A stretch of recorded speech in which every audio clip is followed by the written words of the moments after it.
Este es el tercer video correspondiente al tema Introducción. El mismo complementa pero no sustituye a la lectura del fascículo de teoría correspondiente. En este video se desarrollarán los aportes que el hormigón y el acero hacen al material compuesto hormigón armado. Comencemos entonces por definir a qué se denomina hormigón armado convencional. En la parte superior izquierda de la diapositiva se observa una viga de hormigón simple, mientras que en la parte superior derecha se muestra una viga idéntica a la anterior en la que se ha dispuesto antes del hormigonado una armadura inferior. Ambas vigas tienen igual sección transversal de hormigón y han sido ejecutadas con el mismo hormigón. En la parte inferior se aprecian dos sistemas de ejes coordenados en los que se representarán el momento flector y la curvatura que experimentarán las secciones centrales de las vigas durante un ensayo virtual que está por comenzar. Se ha aplicado una pequeña carga concentrada en ambas vigas. No se observa ninguna diferencia entre sus comportamientos. Ambos diagramas son, a los efectos prácticos, lineales e idénticos. Se ha hecho crecer la carga hasta alcanzar el momento de fisuración, es decir, hasta que la fibra inferior alcanza su resistencia a tracción por flexión. La viga de hormigón simple se ha partido en dos sin previo aviso, dando muestras de una rotura francamente frágil. En la viga de hormigón armado se observa la aparición de una fisura, pero su apertura ha sido controlada por la armadura, que ha provisto un mecanismo resistente que ha evitado la rotura frágil de la pieza. En la viga de hormigón armado se ha hecho crecer la carga hasta que la armadura ha llegado a fluencia. En el proceso de carga se han ido abriendo nuevas fisuras y la deformación general es ahora fácilmente perceptible. La viga de alguna manera está avisando que se aproxima la rotura. La pendiente del diagrama muestra una pérdida de rigidez producto de la fisuración. Alcanzada la fluencia de las armaduras, las rotaciones aumentan rápidamente con pequeños aumentos del momento solicitante hasta que se llega a la máxima resistencia. Si bien aquí no se lo ha indicado, en ese momento no se produce en general la rotura física de la pieza y el diagrama suele presentar una rama descendente. Todo lo anterior permite afirmar que se está frente a una rotura dúctil. En hormigón armado, la ductilidad de una rotura se expresa como el cociente entre la rotación correspondiente a la máxima resistencia y la rotación de fluencia. En definitiva, la presencia de armaduras ha aportado mayor resistencia, ductilidad e integridad a la pieza. Podríamos preguntarnos ¿qué ocurriría si a las barras de armadura se las ubicara dentro de tubos engrasados, de modo de evitar que se manifiesten fenómenos de adherencia? ¿Se podría hablar aquí de hormigón armado? Como puede apreciarse, la viga de la izquierda y la de la derecha han tenido igual comportamiento. La rotura se ha producido en ambas en forma frágil al alcanzarse el momento de fisuración. Se concluye entonces que la viga a la derecha no se comporta como hormigón armado y se pone de manifiesto la enorme importancia que tiene la adherencia en el comportamiento del material compuesto, es más, en la existencia del material compuesto. Vamos a hacer ahora algunos comentarios referentes a los ensayos virtuales anteriores. En la viga de hormigón simple, la resistencia Mn coincide con el momento de fisuración Mcr. La rotura se produce en forma frágil y sin aviso. En la viga de hormigón armado, al alcanzar el momento de fisuración, se produce una fisura que activa otro mecanismo resistente que evita la rotura. En el proceso de carga de la viga de hormigón armado se van produciendo fisuras y deformaciones que avisan sobre la proximidad de la rotura. La viga de hormigón armado presenta una resistencia mayor que la de hormigón simple. Su rotura es dúctil y la pieza no se desmembra. La adherencia juega un rol fundamental en la existencia y comportamiento del material hormigón armado.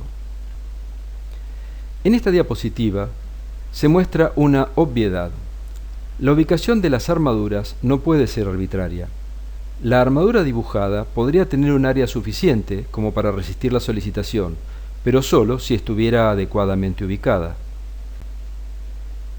Que la armadura esté adecuadamente ubicada es condición necesaria para un buen funcionamiento estructural, pero no es suficiente. Llamando MU al momento que el reglamento indica que debe ser resistida por nuestra pieza y MN al momento que esta pieza efectivamente resiste, en forma conceptual puede decirse que siempre la resistencia debe ser mayor que la solicitación. Cuanto mayor es lo que establece el reglamento. Al fisurarse el hormigón, cambia el mecanismo resistente. Se pasa de una sección plena a una sección fisurada. Si la cantidad de armadura no es suficiente como para resistir las tracciones que demanda el pasaje de un mecanismo resistente al otro, la misma se corta y se estará frente a una rotura frágil. Por este motivo, los reglamentos establecen cuantías mínimas de armaduras que alejan el peligro de este tipo de roturas, es decir, que aseguran resistencias dúctiles. Puede ahora definirse al hormigón armado convencional como un material compuesto en el que existe adherencia entre el hormigón y el acero y en el que las armaduras tienen ubicación y cantidades adecuadas. Resumamos a continuación cuáles son los aportes que el hormigón y el acero hacen al material compuesto hormigón armado. Alta resistencia a la tracción, permitiendo aprovechar totalmente la capacidad resistente del hormigón a compresión en elementos flexados, por ejemplo en vigas. Alta resistencia a la compresión, permitiendo disminuir el tamaño de las secciones sometidas a compresión, por ejemplo columnas. Ductilidad y finalmente integridad. Entre los aportes que el hormigón hace al material hormigón armado se encuentra la robustez. Se trata de un concepto que hoy incorporan buena parte de los reglamentos modernos, pero que, por ser una cualidad, no puede ser cuantificado y muchas veces no se encuentra adecuadamente definido. El muro de sostenimiento de la figura ha sido calculado para resistir el empuje del terreno del relleno que se encuentra a su derecha. Las armaduras han sido adecuadamente calculadas y dispuestas en la cara interior del muro. Durante la construcción de este muro, uno de los equipos de movimiento de suelos impacta sobre el mismo en sentido contrario al de los empujes del terreno, es decir, produciendo solicitaciones para las que el muro no dispone de armaduras resistentes. Aún con un choque modesto, podría llegar a producirse daños severos, es decir, una causa modesta tendría un impacto desproporcionado a su magnitud. Puede definirse entonces a la robustez como la capacidad de una estructura para soportar eventos no previstos sin que los daños sean desproporcionados frente a las causas. Sin entrar ahora en detalles, diremos que los elementos que favorecen la robustez son la hiperestaticidad, la existencia de caminos alternativos de cargas y el monolitismo estructural. Definida la robustez, es momento de listar los aportes que el hormigón hace al material compuesto hormigón armado. En primer lugar, provee protección del acero contra la corrosión, resistencia a compresión a bajo costo, libertad de formas, material formáceo, robustez. Hasta hace algunos años solía decirse que el hormigón aportaba masa al hormigón armado y que aseguraba la forma. Resistencia frente a los incendios, baja permeabilidad y baja conductividad del calor, del orden de 50 veces menor que la del acero. En teoría, la resistencia de un elemento podría hacerse variar punto a punto, de modo de satisfacer la condición resistente con el mínimo posible aporte de acero. La figura de la izquierda muestra un pórtico sobre cuyo dintel actúa una carga uniformemente distribuida y sobre sus montantes se han indicado cargas concentradas representativas de las acciones de pisos superiores. En la figura de la derecha se ha representado el diagrama de momentos flectores producido por la carga repartida sobre el dintel.